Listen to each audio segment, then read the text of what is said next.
It's an impact day because of thunderstorms, but not every square inch of the state is getting wet. Case in point, downtown Birmingham, not a drop of rain so far. High today was 94. It's 86 right now, and most of Jefferson County is free of rain, as is a good chunk of Shelby County, but it's not too far off to the west in Tuscaloosa, Fayette, Walker, and right along the Tuscaloosa-Jefferson County line where there is some rain falling. And some of this is pretty heavy between Berry and Windham Springs. So as that's tracking toward the southeast at only about 10 to 15 miles per hour, the storm itself is moving, but the core of the storm doesn't really have a lot of movement to it. So it's like it continues to back build and fizzle as it's moving down toward the southeast. Some pretty rural territory up here in North Tuscaloosa County, but from about Windham Springs north, you're going to run into some thunderstorms there on Highway 69.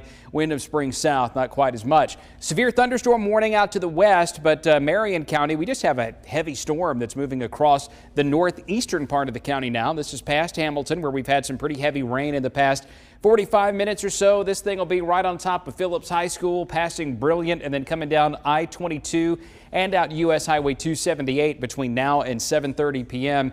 Poplar Springs, Double Springs, Ash Ridge, Haleyville, all in the path of that particular set of thunderstorms. Between now and 10 o'clock, our best chance of widespread storms in the red here. Some of them could be severe.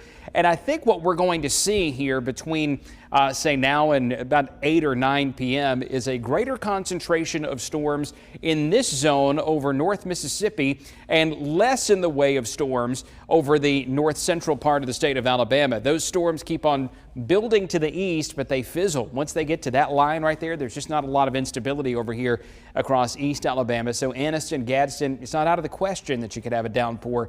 I just don't think too many of us in that part of the state are going to get much rain. 71 tonight, in the low 90s again tomorrow.